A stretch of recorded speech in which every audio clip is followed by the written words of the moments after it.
Excuse me, sir. This floor contains a lot of confidential information, so it's off limits to outsiders.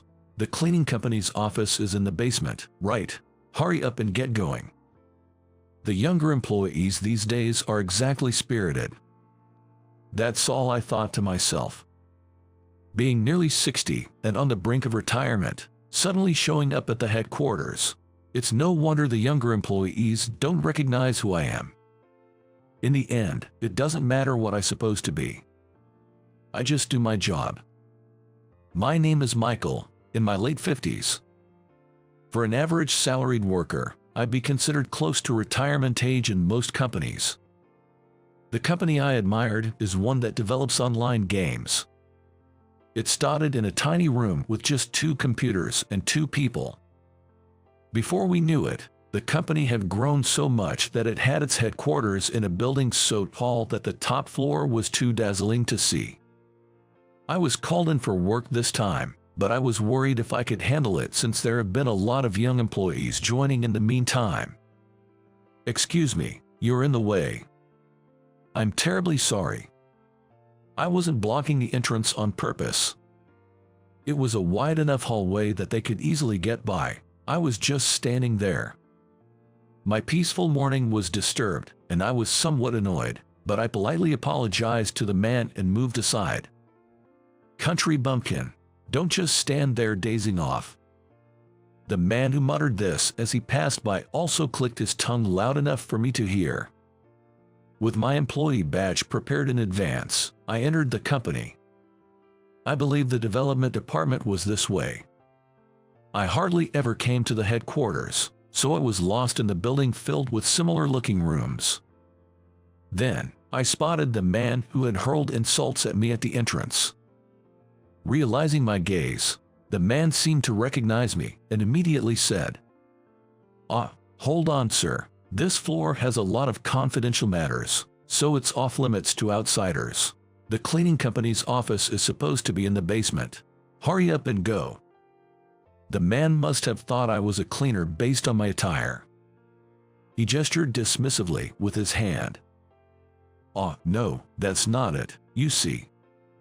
I'm busy here. Just go do your cleaning job." The man didn't seem to have the slightest interest in listening to me, glaring as if to make sure I'd quickly leave the floor. I apologized for the intrusion.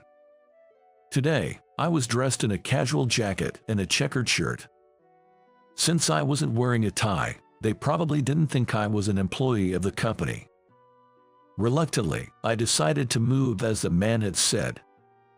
As I was about to take the elevator down, the man quickly grabbed my hand, pressing the elevator button. "Hey, old man, this isn't your personal elevator. Take the stairs." With a smug look, the man said that to me. I understood he wanted to belittle me as much as possible, and I felt irritated, but showing anger would only play into his hands. I held back and, with a pleasant smile, looked at the man and said, "You're right. I'm very sorry for the inconvenience." Saying that, I checked the man's employee badge. It read Brandon Taylor. Brandon, I might as well remember that. Though I thought it was in bad taste, I firmly memorized Brandon's face and headed towards the stairs. As I slowly descended the stairs, thinking about the many floors, I realized that at my age, it was indeed impossible, and I might just collapse. The first few steps felt like good exercise, but I quickly started to run out of breath. When I carefully stepped out into the hallway, I found myself in the cafeteria. This is a relief. I'll take a break here before getting in touch. Thinking this, I ordered an iced coffee and drank about half of it in one go, and then my phone rang. "Hello, this is Michael speaking." "Hey, where are you right now? I've been waiting for your call. Let me know once you arrive at the station. I'll send a car to pick you up." "Oh, I'm currently." "Wait, where are you right now?" As I began to say I'm at, I stopped myself. It might be good to take a look around the headquarters and see what it's like now and who's working here. So, I pretended I hadn't arrived yet. Sorry, I hadn't reached the station yet. I'll be there soon and will call you back. Fortunately, it's been 20 years since I last came to headquarters. With many young employees like Brandon, not many people know me. I felt like a child playing hide and seek in the vast building. If I wander around too conspicuously, I might be treated as a suspicious person by someone like Brandon. I decided to keep a low profile. Then, a woman approached. She seemed to have some business with the chef in the cafeteria. From her attire and demeanor, she appeared to be in her late 30s. She was dressed smartly in a suit. She was possibly the CEO's secretary. Holding a planner and a tablet, she looked like someone who gets the job done. Clicking her heels, she approached the chef in the kitchen and said, "Good morning. Today, CEO Smith has an important guest, so please prepare lunch for two as usual." For me, usually in the countryside, this woman seemed like someone from a TV drama. Indeed, a CEO must have a good eye for people, I thought as I watched her. Noticing my gaze, she looked at me. After a moment of wondering who I was, she greeted me politely. "Good morning. Is there something troubling you? My name is Ashley," she asked, perhaps sensing my unease. "Good morning. No, I'm just taking a break before work. Please don't mind me." Even though she said not to worry, it's natural to be curious about an unfamiliar face in the company. Despite being a public cafeteria, she eyed me with suspicion as if I were an intruder. When I asked Ashley for directions to the development room, she kindly joined me in the elevator. Exiting the elevator, Ashley said, "The development room is at the end of this floor," and then returned to her own office. Obviously, as a stranger, I couldn't just walk into a room boldly, so I looked around discreetly. Then, from a room that seemed to be a meeting room, I heard loud voices. "Brandon, not again. Please stop it. You'll get caught eventually." I heard such voices. Carefully, I moved closer to eavesdrop without being noticed. "Who do you think you're talking to? I could have you kicked out of this development department in no time." Peeking into the room, I saw Brandon, who had complained to me a while ago. Could Brandon hold a high position, capable of expelling someone from the development department? I worried about the HR personnel hiring such individuals, wondering if he might have connections at the executive level. Then Brandon came to where I was hiding, and our eyes met. "Hey, cleaning guy, you are still here. This area is off limits to outsiders. Are you a new guy? Then, go buy me a coffee, now." Embarrassed at being seen in that situation, Brandon yelled at me with visible irritation. I apologized for the inconvenience. Understood. As I apologized, Brandon seemed somewhat satisfied and quickly left. Right after that, the man who was talking to Brandon approached me. "Are you okay? He's really rough, isn't he?" "Thank you. It's my fault for eavesdropping. Excuse me, but did he take something important from you?" The man looked troubled at being seen in such an unpleasant situation, but after a brief pause, he shared with me. "That guy is related to someone important in HR, maybe a son or a relative. That's why he's been placed in this department despite being incapable. He always takes credit for others' work, pretending to be busy. He sounds like trouble. Is it because of connections in HR? Just keep it between us, okay?" The man put his index finger to his lips, signaling for secrecy. "Sure, I won't tell anyone, but doesn't it bother you that he's taking credit for your work? Don't you care about what you develop?" I couldn't help but express my frustration to the man. "I hate it too, but if I refuse, I might get kicked out of development. I love my job, you know, but there's a limit to everything. That's why I've planted a bug in the current data. I can fix it, but Brandon definitely can't. It'll be interesting to see what happens." He spoke with a bit of irritation after hearing my words. "Won't Brandon try to get back at you? I can't believe there are such childish adults around." "Well, we'll cross that bridge when we come to it. Working in a place where you can't do your job properly doesn't lead to good outcomes. I've said too much to someone I've just met. Sorry, I need to get back to work. Hey, can you tell me your name? I'm Jason. Oh, and don't worry about the coffee. I'll get it. No, it's okay. I was asked to do it, so please go back to your work. All right then, thank you. Jason gave me a bright smile, waved, and went back to his work. After watching him leave, I took out the note Ashley had given me. Ashley, it's Michael. Yes, how can I assist you? Ashley answered the phone immediately after one ring. I'm really sorry to ask, but could you bring some coffee to the development room? Certainly. How many cups do you need? Just one is fine, thanks. After hanging up, I pondered the reason I was called to the headquarters after 20 years. Maybe he had a hunch about the current situation. That's why he summoned me to the headquarters now.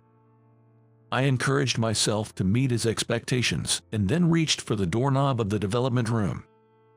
As I opened the door and entered, Brandon stood in front, preparing to present what I presumed was data taken from Jason. Unaware of my entrance, Brandon was focused intently. A man, mistaking me for an outsider, approached but then looked surprised to see me. I motioned for silence as my name was about to be called out, focusing instead on Brandon's presentation. As Brandon reached the middle of his explanation, the screen went black with a clattering mechanical sound. Seconds later, when the screen lit up again, it displayed photos of Brandon slacking off. In a panic, Brandon couldn't figure out how to stop the data, sweating and flustered. The photos showed various scenes, such as Brandon napping in a sloppy manner and yelling at Jason, like a slideshow. Trying to hide it, he stood in front of the projector, but the other employees were already snickering. Hey, Brandon, that's your data, right? Stop it now. Upon being told by his boss, Brandon responded with a face that looked like he was about to cry. Yes, that's strange. Brandon frantically clicked on the computer, but not knowing how to stop it, he ended up just banging on it roughly. Hey, Jason, you made this, right? Stop it now. In his panic, Brandon inadvertently revealed that the data was Jason's to everyone in the development department. Is this someone else's data? What kind of person are you, Jason? Please stop it.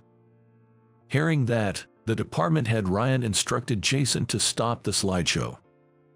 Then, a red-faced Brandon approached Jason. Jason, this was your doing, wasn't it? Forgetting about the others around, Brandon grabbed Jason by the collar and confronted him. Just as he was about to swing his right hand, I spoke up. Brandon, stop this disgraceful behavior right now. Let go of Jason. Everyone in the room turned to me in shock. Brandon, the most surprised, looked at me as his name was called. And then he directed his anger at me, yelling as if to take it out on me. Hey, old man, don't you dare to act all high and mighty with me, a newbie. Where's the coffee? Seeing Brandon confront me, Ryan from the development department intervened him. Do you even realize who you're talking to? Ryan, this old guy is a new hire, right? What is HR thinking hiring someone like him? Hearing that, Ryan let out a heavy sigh. Brandon ignored the question, and Ryan offered me a deep apology. I'm terribly sorry for this unsightly scene and the rude behavior. Chairman Smith, did you, by any chance, hear about this from CEO Smith? Well, I haven't heard the details, but I had a hunch something was going on.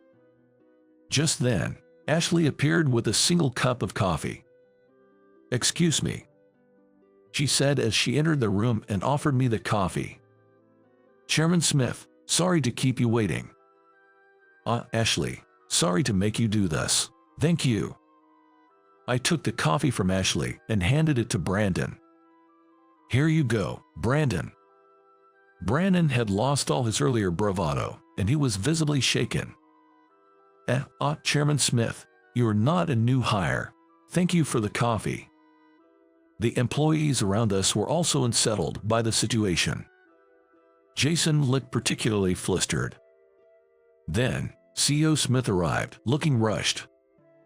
It seems that Ashley had witnessed the situation and contacted CEO Smith. Upon entering with great urgency, CEO Smith saw me and immediately exclaimed, "Brother, sorry about this. I was surprised when I heard from Ashley that you were already inside the company. So, what happened?" In reality, I am the older brother of Daniel Smith, the CEO of this company, and hold a nominal position as its chairman. Naturally, the young employees, not having seen a chairman who hadn't appeared at the headquarters for 20 years, were unaware of who I was, leading to this commotion. "Daniel, I took a look at the development department and, well, there are quite a few, no, a lot of issues. So, you've seen it, brother. I have a favor to ask. Could you come back to the headquarters?" I was at a loss at CEO Smith's earnest request.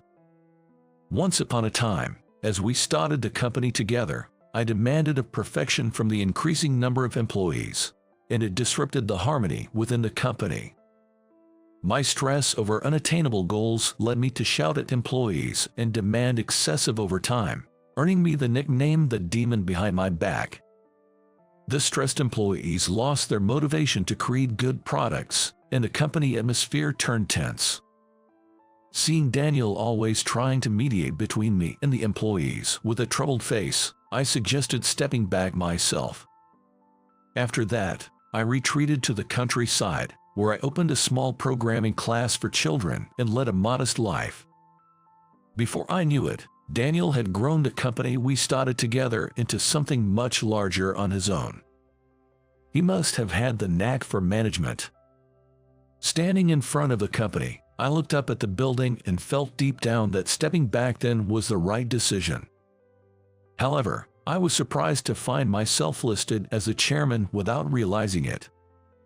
By the way, Brandon was saying something a minute ago. "Cross me, and I'll have you kicked out of the development department." What was that all about? That was. Brandon, who had mistaken me for a cleaner, found me the president's brother. He was now shocked to realize it, trembling. That was just a rumor I spread myself. I thought if people believed I was related to someone important in HR, they'd treat me better. Wow, you're amazing. You have the power to make people believe lies. It'd be great if you could use the talent for something more productive. I wasn't trying to belittle Brandon, honestly. I found his method quite childish. But the ability to convince people of rumors was indeed impressive. "I'm sorry," Brandon apologized. I stopped him and said, "Instead of apologizing to me, shouldn't you be apologizing to Jason? It seems like you've done quite a bit to him." After that, Brandon, with a tearful face, turned to Jason and apologized. "Jason, I'm sorry for everything. I've always been envious of the interesting ideas you come up with. I truly am sorry for all I've done." Brandon. Daniel, the CEO, who had been merely observing until now, interjected. "So, Michael, how would you resolve this?" Daniel looked at me with a plotting expression. All right, I get it. Brandon, from this moment on, I'll be taking you under my wing for some strict training, and if you're really sorry, you'll start supporting Jason from now on." "Wait, I'm not being fired." Brandon recalled his past rudeness and had braced himself for dismissal, but I didn't allow it. "You see, I love turning the incapable into the capable even more than I love my meals. You're going to change." As I said this with a cheerful smile, Ryan from the development department murmured, "The demon still holds." Demon. Brandon shrank like a trembling puppy. Even demons mellow out and become less scary with age, after 20 years. Daniel, the CEO, said this with a hearty laugh as he left the development department. "A demon, huh? Lucky you, Brandon. Make sure to learn all the ins and outs thoroughly. I want to learn too." Jason seemed amused by Brandon's trembling, but expressed a desire to learn together. It's nice to hear you want to learn from me. All right, Brandon, let's get started. Yes, sir. Brandon looked at me nervously. As a new member of the development team, I focused on nurturing young talent. Brandon was gradually transforming into a capable individual, and for some reason, Jason became very attached to me. The atmosphere in the development room now was filled with laughter. It was far from a stark contrast to the tense environment of 20 years ago. And so, I'm enjoying corporate life for the first time in 20 years. Perhaps even demons soften and lose their scare over 2 decades. At the cusp of 60, I'm experiencing some of the most enjoyable moments of my life.